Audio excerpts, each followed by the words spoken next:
Lan, simulan na natin dito sa napakalupit na ano na ito, na balitang ito. Tangina talaga, sabi ko nga, wala talaga. Oh, ayan ha. Oh, ito.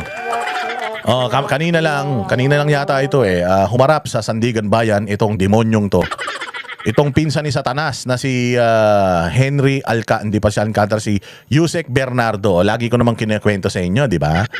Kilala nyo naman na si kung sino itong Bernardo na ito, di ba? Yan yung sumumpa dyan sa Senado, gumawa ng kanyang mga salaysay. Actually, bago siya pumunta dyan, unang nagpunta dyan sa Senado si Bryce Hernandez kasi yun yung pinakatanga sa grupo nila eh.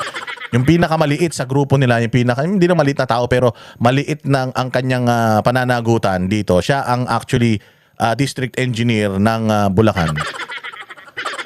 Assistant district engineer yata siya kasi si Alcantara yata ang district engineer ng Bulacan eh. Tandaan niyo itong iskandalo ng flood control na ito, naglalaro lang ito sa mga ano na yan sa mga probinsya na yan. Bulacan, ganyan pa lang yung mga Mindoro, pero kung titingnan mo yung buong Pilipinas, ang laki-laki niyan. So, kung yung buong Pilipinas sa DPWH, lahat ng regions dyan, kung titingnan ninyo kung ano ang ginagawa dito sa region ng Bulacan, sigurado ako, ganyan o baka mas malala pa. Yung mga ginagawa ng mga taga-DPWH sa buong Pilipinas. Bakit ko sinabi? Sabi ko nga sa inyo, yung corruption scheme dyan sa DPWH, nandiyan dyan na yan, in place na yan. Okay, yung proseso ng DPWH, wala naman binago dyan. Kung papaano yung proseso, ngayon, siya rin naman yung mga proseso ng mga unang mga administrasyon pa. Paano yung bidding, paano yung paano yung proseso ng allocations, paano yung proseso ng disbursement ng pera, in place na yan. Depende na lang po yan sa presidente kung siya ay corrupt. Kung halimbawa corrupt ang presidente, ma-activate itong corruption dyan sa DPWH. At yung corruption na yan, meron yan syempreng mga player dyan mismo sa opisina ng DPWH. Hindi naman pwedeng, halimbawa ako, bago akong DPWH secretary, pupunta ako dyan, tapos sa ikli ng aking panunungkulan, kasi hindi naman forever nandiyan mga yan. Kada nagpapalit naman ng administrasyon, nagpapalit din ng district ng DPWH secretary. Minsan nga, sa isang administrasyon, 2-3 beses nagpapalit dyan. So si DPWH secretary, siya ang pinuno dyan, pero yung mga nasa ibaba niya, yung mga plantilla position, yung mga nandiyan, yung mga matagal ng mga nandiyan, ano na yan, yung corruption dyan, ready na yan. Parang sa customs din, hindi ba? Sa customs, kahit sinong hepe ang ilagay mo dyan, kung corrupt yung hepe, kasi lahat dyan sa ilalim ng hepe, corrupt na lahat dyan. Nandiyan na sila, lahat ng sistema, lahat ng proseso na hanapan na nila ng butas. So ngayon, depende na lang sa kanilang magiging amo kung yung mga butas na nahanap nila, pwede nilang i-offer sa kanya. Halimbawa, ako, yung hepe, yung bata ko, ayan, halimbawa si Yusek Bernardo. Yung bata ko ngayon, syempre pagpasok ko, report kayo lahat sa akin. Pag nag-report sa akin si Yusek Bernardo, anong natin dito? Paanong diskarte natin dito? Syempre, tanong kaagad yan, sir, anong klaseng diskarte? Diskarte malinis o diskarte marumi? Syempre, sasabihin niyan, ano yung discarding marumi? Ano yun? Hindi sir, kasi mayroong opportunity. Syempre, titingnan mo rin muna pag nakita mo, ay putyang ina, ano to, kriminal to. Sindikato rin to, magnanakaw din to, madaling masilaw sa pera to. So, sisilawin ngayon yan nila. Hindi silang mga nakakaalam ng scheme or ng tawag dito nung loopholes dyan sa system. Sir, kasi may opportunity tayo. Ganito ang ginagawa namin dito. Ito ang ginagawa na namin nung mga nakaraan pa. Kaya kung makikita mo yung dating DPWH secretary, ayun, nakapagpatayo na ng bahay hanggang langit.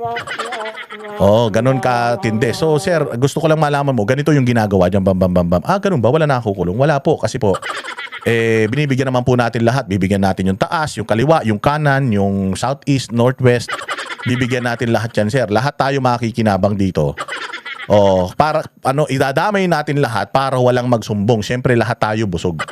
Siyempre kung ikaw corrupt ka na tao, materialistic ka na tao, carnal ka na tao, ano ka din? Sasabihin mo, ay talaga, okay ba yan? Sige nga, subukan mo nga isa.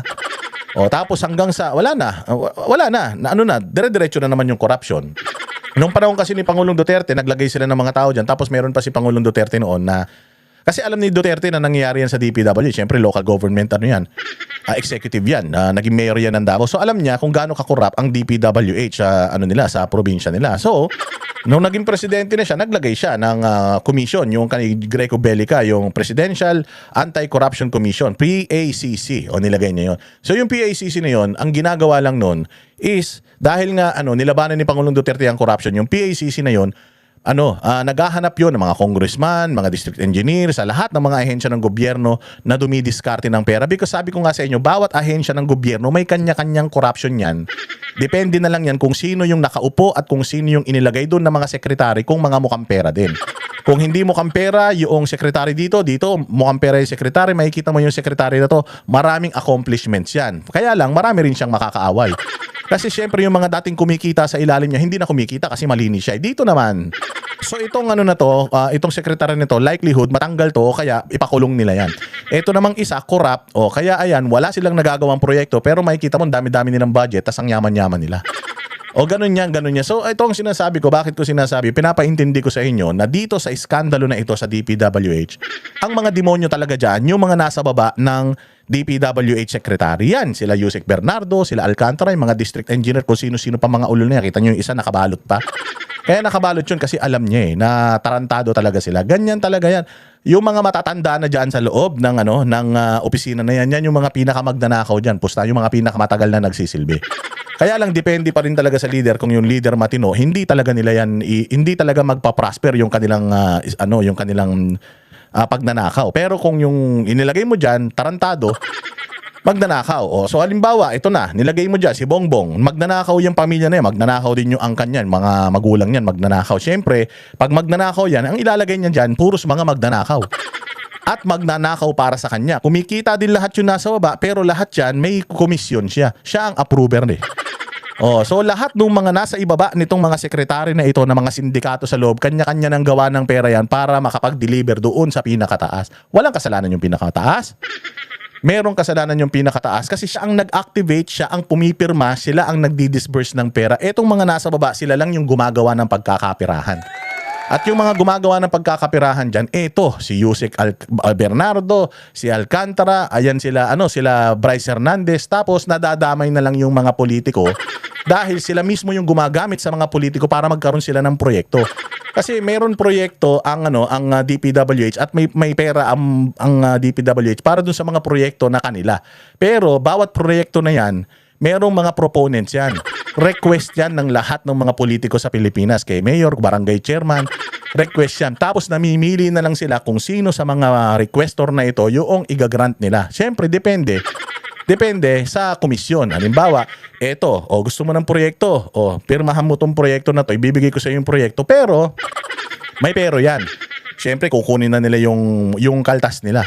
Kawawa dyan talaga yung mga kontraktor dahil halos wala nang natitirang budget doon sa mga kontraktor. Kailangan na lang nilang iraos yung mga proyekto dahil kung magsusumbong naman sila, hindi na sila makakakuha ng kontrata, maghihirap sila. So demonyo itong Bernardo na to, Alcantara, at saka yan sila Bryce Hernandez. Yung mga politiko na inaano nila ngayon na dinadamay nila dito. Sa dami ng mga politiko na pinagbigyan nila, bakit itong mga politiko, mga senador lang yung kanilang pinapangalanan? That is because yung mga matitino, yung mga pinapangalanan nila na mga politiko ngayon na pwedeng makulong, yan yung mga kalaban ng mga pinoprotektahan nila, kaya ginawang state witness tong mga hayop na ito.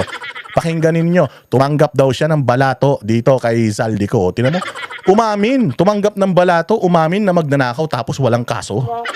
Anong klase yan? Hayop naman talaga. Niyang pagtestigo sa Sandigan Bayan, sinabi ni dating DPWH Undersecretary Roberto Bernardo na binigyan siya noon ni dating Congressman Zaldico ng 130 million pesos na tinawag niyang balato. Ayon kay Bernardo, ang pera ay bilang pasasalamat nito dahil maayos umanong nakakausap si dating DPWH engineer Henry Alcantara. Sabi niya, ang 130 tingnan mo gaano kalaki yung ibinalato sa kanya. 180 million balato lang. Balato lang yun, hindi pa komisyon yan.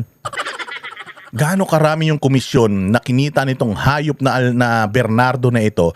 Simula nung nandiyan siya, ilang taon si Bernardo sa posisyon? Ilang administrasyon yung dumaan? Ilang mga tao ang inoferan niya netong sindikato, galawan ng sindikato nila. So ito, si Zaldico, umamin siya na si Zaldico, binigyan siya ng pera. Di ba umamin din si Zaldico? Di ba umamin din si Zaldico na, kasi sinasabi nila si Zaldico ang may problema dito. Si Zaldico talaga ang kriminal. Di ba sinabi ni Zaldico hindi lang siya? Sinabi ni Zaldico na kasangkot dito si Martin Romualdez at saka kasangkot dito si BBM.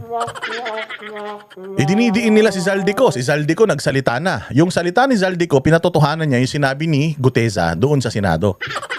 O ngayon, bukod dito kay Zaldico, syempre kung binigyan ito si Bernardo ng pera neto ni Zaldico, sino nagdi-deliver ng mga pera na yan? Yung 18 Marines, yung 100 plus na security detail niya. Yun ang nagbibigay dyan. O so kung paniniwalaan nyo si Bernardo na nagbibigay ng pera sa kanya, itong Zaldico sa kanya. O tapos ang nagdi-deliver yung 18 Marines o yung kung sino man mga Marines, marami pa yan. O di ibig sabihin yung testimonya nung 18 Marines, totoo yun. Bakit? Si Zaldico tao ni Zaldico. Si Zaldico nagbibigay ng pera dito. Si Zaldico pinatotohanan yung sinabi ni Guteza So si Zaldico talaga nagbibigay talaga ng pera sa mga tao. Siya talaga ang siya ang taga bagman talaga. O kung bagman si Bryce Hernandez ni Alcantara, si Alcantara bagman naman nito ni Bernardo at si Bernardo bagman naman ng mga congressman at senador. At ito si Zaldico, bagman ito ni Romualdez. Si Romualdez naman bagman ni Bongbong. Ganun ang lumalabas sa istorya rito. So lahat sila diyan damay. Sila talaga yan mga bossing. So sinasabi ni Bernardo, nakatanggap ako dito kay Zaldico, idiniliver yan sigurado ng mga Marines. O di ibig sabihin tama yung sinasabi ng Marines, tama na si Zaldico ang kriminal, tama nung si kriminal na Zaldico nagbanggit ng mga pangalan. Bakit yung mga pangalan sinabi ni Zaldico hindi pinatawag sa Blue Ribbon Committee? Bakit hindi pinapatawag ng Sandigan Bayan? Di kayo nagtataka? Umamin na ito. Di ba? Walang hiya kayo talaga. Million ibinigay sa kanya ni Ko mula 2023 hanggang 2025. 100 million daw ang ipinadaan kay Alcantara at karagdagang 30 million ang ipinadaan kay dating DPWH Regional Director. Bakit magbibigay ng ganung bonus si Zaldico? Kasi nga, itong Yusek Bernardo, ito ang utak ng sindikato sa buong DPWH. Baka hindi lang sa region ng Bulacan. Pati sa buong Pilipinas, itong Yusek Bernardo na ito, at saka yung namatay, yan sila Cabral. Yan ang mga utak ng sindikato dyan. Magtatrabaho ng matino ito pagka matino yung leader. Pero pag gago yung leader, maggagago rin tong mga to. Kaya nga tumagal sila dyan sa posisyon na yan kasi marunong silang maglaro. Kaya nilang magtrabaho ng malinis. Kaya rin din nilang kumita ng pera para dun sa mga marurumi na mga amo nila. Umamin na yung tao sa Sandigan Bayan. Si Zaldico. May testimonya si Zaldico na nawawala na ngayon. Hindi ko alam kung patay na yung hayop na yan. Sana nga patay na para tapos na problema niya di ba bakit hindi pinapatawag yung mga pinangalanan ni Zaldico sa kanyang mga vlog dito sa Sandigan Bayan, sa Congress, sa Senate, di ba? Gerald Pacanan. Hinihingan namin ng pahayag sina Ko, Pacanan at Alcantara. Ito ang unang pagtestigo ni Bernardo bilang state witness sa kasong malversation lab. State witness, alam mo pag state witness ka, wala na, hindi ka na makakasuhan. So pwede ka nang gumawa ng istorya. Kahit umamin ka ng umamin, binigyan ako nito, nagbigay ako dito, hindi na siya makukulong kasi state witness na siya. Yung mga pinagsasasabi niya, kahit wala siyang dokumento, basta hindi si Romualdez at hindi si Marcos yan, pucha lahat yan ipakukulong nila for the sake lang na may nasabi na may naipakulong sila. Pero sabi nga natin, di ba, magpakalaya ka ng 10 tao, wag ka lang 10 kriminal, magpalaya ka 100 kriminal, okay lang. Wag ka lang magkukulong ng isang inosente na tao. So kung itong mga dinadamay ni Bernardo dito bilang siya ang pinaka-demonyo sa DPWH, makukulong lahat tapos siya laya, pucha anong klaseng hustisya meron sa Pilipinas pag ganyan? Hindi pwedeng aamin ka ng aamin, ituturo mo ng ituturo yung mga tao, salita lang, wala ka namang ebidensya. Tapos makukulong sila, patunayan nyo na, kasi plunder yan patunayan nyo na lang kung kayo ay may ginawang masama o hindi sa korte. Nakakulong sila Nakakulong sila habang nililitis yan. Buti sana kung pinagpapiyansa naman lahat yan. Hindi nakakulong yan mga yan. Dilugi sila. Paano kung balang araw mawala na ito si Bernardo? Biglang tumakas ito dahil wala nga siyang kaso. Paano na yung mga nakakulong? Di mapapalaya sila ngayon. Lumalabas na lahat ng mga sinabi ni Bernardo walang katotohanan. 4 na taong ka nang nakulong. Katulad nung nangyari kay Jinggoy at saka dyan kay, kay Bong Revilla na ang tagal nilang nakakulong tapos na-acquit sila kalaunan. Imaginein mo yun. Yung ganong kahabang panahon na ikukulong ka nila tapos wala ka naman palang kasalanan. Kahit isang araw lang ang isang taong walang kasalanan, hindi dapat siya nakakukulong eh. Hindi ba? So maling-mali yung sistema natin. Kinako at 15 pang individual sa Sandigan Bayan 6th Division. Kaugnay ito ng substandard umanong flood control project sa Oriental Mindoro. Sabi naman ni Assistant Ombudsman Miko Clavano, ipinakikita ng inilahad ni Bernardo ang money trail sa mga transaksyon. Nilinaw rin ni Clavano na walang blanket immunity si Bernardo. Pag meron kaming kinukuhang state witness, it is only on a case-to-case basis. Case-to-case basis ha. O, pakinggan nyo. Never do we give a blanket immunity to people. If there will come a time na meron kaming malaman na hindi niya sinasabi pero sangkot siya at naging most guilty siya, then he will also have to be charged for that case. So depende. Depende sa sasabihin niya kung bibigyan siya ng immunity o hindi. Alam naman natin, inilagay dyan si Boying para una, trabahuin si Inday Sara. Pangalawa, para mapagtakpan yung totoong mga nagnakaw dito sa flood control. So kung ito si Bernardo nagsabi ng mga pangalan na amo nito ni Remulla, sigurado, tanggal ang immunity niyan. Tanggal ang immunity niyan, pusta tayo. O kaya ngayon, si Bernardo, compelled siya na sabihin ng mga pangalan nung mga kalaban lang nila. Pagka mga kalaban lang namin yung sinasabi mo, goods ka. Subukan mong idamay si Boying. Subukan mong idamay si Romualdez. Bukas na bukas, kulong yan. Yun yung sinasabi nitong mga ito eh. Na depende yan. Yung blanket immunity, depende yan. Gusto mo makuha yung blanket immunity? Kanain mo lahat ng mga kalaban natin. Iiwas mo doon sa talagang mga amo mo. Ang titirahin natin, yung mga kalaban natin sa politika. Magkakaroon ka immunity. Kahit anong sabihin mo, hindi ka makukulong, hindi ka makakasuhan. Pero, mawawala yan. Mawawala yung immunity na yan once na hindi ka sumunod sa utos namin. Hindi ako, ganun lang yung assumption ko. Alam ko mali ako, pero yun lang yung isang side ng story. Pwedeng yung kabila naman yung totoo, pwedeng yung akin yung totoo. Pero ganun ang nangyayari ngayon. Yan yung Yusek Bernardo. Para siyang si Frank Sinatra, kanta siya ng kanta. Laglag siya ng laglag ng tao. Pero kung makikita mo yung mga tao na inilalaglag, sino yan? Yung mga tao na inilalaglag, puros kalaban ng mga nakaupo ngayon. Di ba? Ganun ang sitwasyon na nangyayari ngayon sa bayang Pilipinas. So, mahaba yung paliwanag ko dyan kay Alcantara at saka kay Bernardo because you have to, yung kailangan mo talaga na maintindihan, mga bossing. Kailangan yung maintindihan kung ano ba talaga yung pinanggagalingan netong mga mga issues na ito.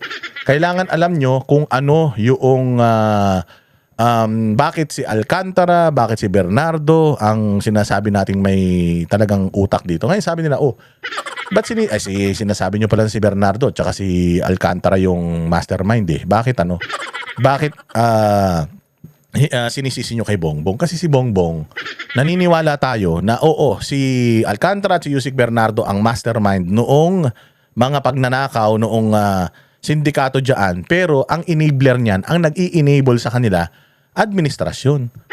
Kung ang administrasyon mahigpit sa magnanakaw, ang mga sindikato na yan, nananahimik din yan. Parang nung panahon ni Pangulong Duterte, di ba? Mahigpit si Pangulong Duterte, so walang korupsyon noon. Ngayon, nung lumuwag na, pwede na ulit mangurakot, ayan na naman, buhay na naman yung mga yan. Tinan nyo nangyari. Alam nyo yung rubber band effect? Yung rubber band effect, di ba? Yung isang halimbawa, itong kamay mo, lagyan mo to ng masikip na rubber band. Syempre, ilagay mo yung rubber band na yan for, let's say, 6 years. Parang si Pangulong Duterte kasi yung rubber band eh. Siya yung 6 years na nakaganon, mahigpit na mahigpit, hindi makalusot. May nakakalusot konti-konti, pero kumbaga yung kamay mo sa manlalamig lang to, pero hindi yan mapuputol, hindi yan mamamatay. May supply pa rin siya ng dugo.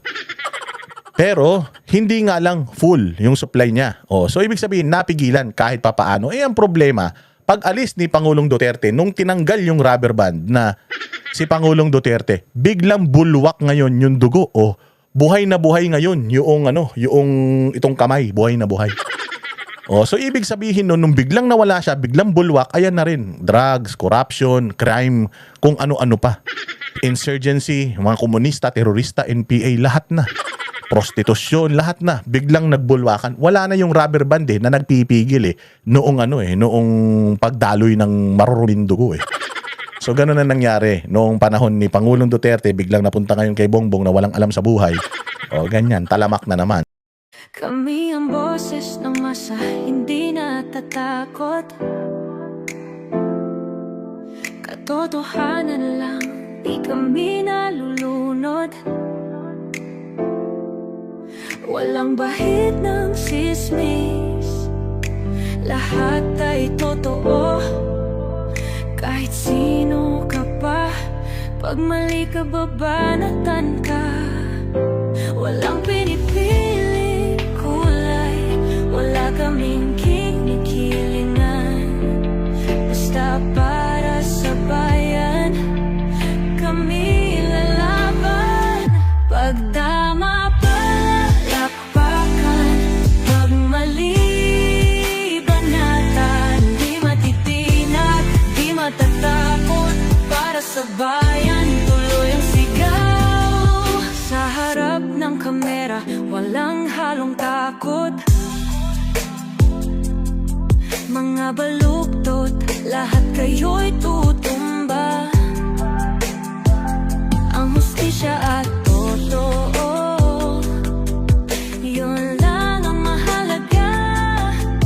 Kahit sinong harang, di kami matitinag. Walang pinipiling kulay, wala kaming kinikilingan. Basta para sa bayan, kami lalaban.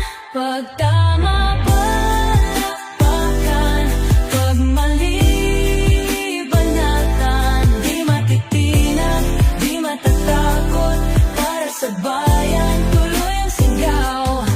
Kung nasa tama ka, ikaw ay aming kasama. Pero pag mali ka, handa ka na bang mabasag? Banateros kami, walang inuunan. Dahil bayan muna, bago ang sarili.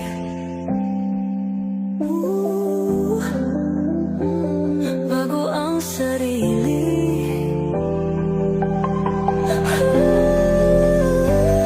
Pagtama palakpakan, pag mali banatan. Banateros ang sigaw, katotohanan ang laban.